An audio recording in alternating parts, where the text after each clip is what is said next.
some of the work that we do at the Women's Center is about body image and self-esteem.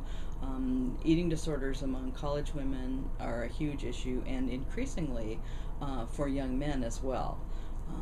And I do know that popular culture is a big influence on how people feel about themselves. How you compare yourself to others around you, but you also compare yourself to the larger culture. One of the big issues that we have is body dysmorphia. People they think that they are a different size than they actually are. It's not uncommon for people who are experiencing anorexia to think that they are just huge, when in fact they look like a coat hanger. So really, and men who will think that they just aren't muscular enough, when in fact any normal person would look at them and go, that person works out all the time. So I do think that the media and advertising firms have a responsibility to be aware of the impact that their messages and their images have on people. The question that I get when I say to people that media needs to not be having advertisements that show that really feed into that body dysmorphia question, that women have women especially have a really bizarre sense of what's a normal sized person and what's not. I think, and people say, well, you shouldn't censor advertising. It's not advertisements' fault that people like to look at skinny people or anything like that. And I think, well, but advertisements have changed over time. We don't have advertisements that support racism as much as we used to. There are still some that slip through, but in general, you don't have ads that demonstrate that it's great to think that one group is inferior to another. That doesn't happen anymore.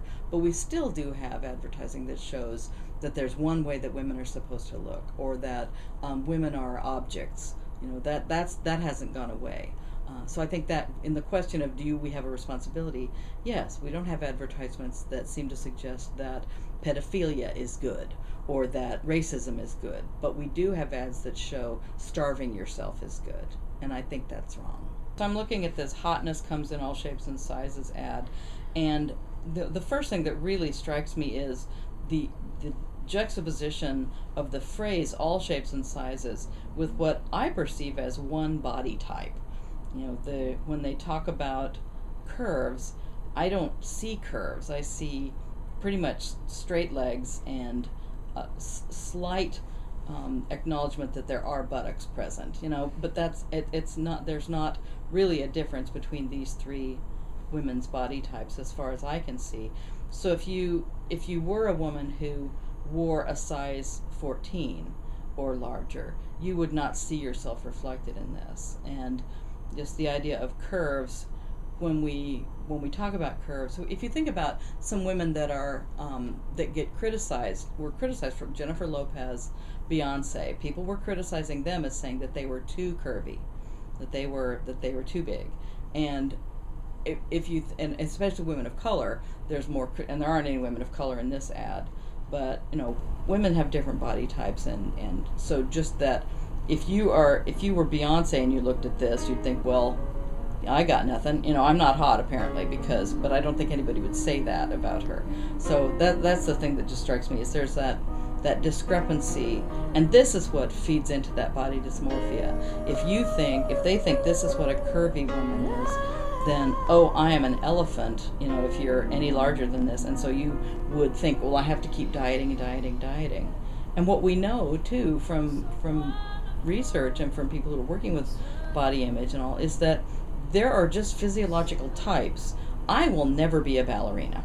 I would never, even when I was young and thinner than I am now, my hips aren't shaped right, my body, I have larger breasts than would be appropriate for dancing that dance. So I just know I would never be able to do that. I can't do the splits. There are things I'm not able to do because of my body shape. That doesn't mean it's bad. It's different. And so just the idea that there's one beauty is so limiting for people. And so if we continue to do advertisements that reinforces the idea that there's that one look, that's what's so damaging. There was a research in Fiji in like 12 years ago that they hadn't had Western television in Fiji.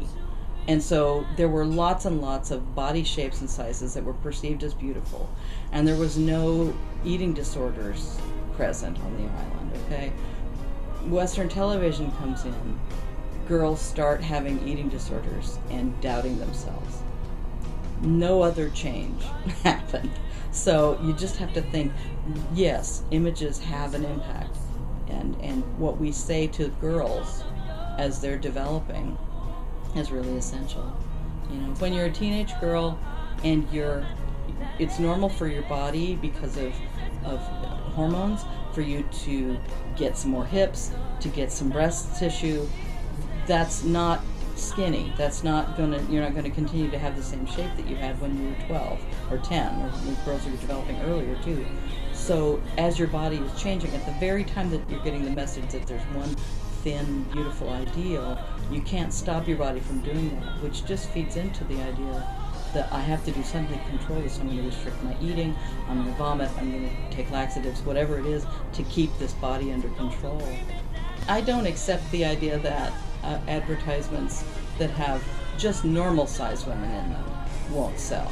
I think when we look now at how much like photoshopping, and it's not just that you have abnormal, like a few people who have sort of genetic mutations that allow them to be that thin. And I'm not saying bad things about people who that's their body type. You know, there are women who are shaped like that. That's fine.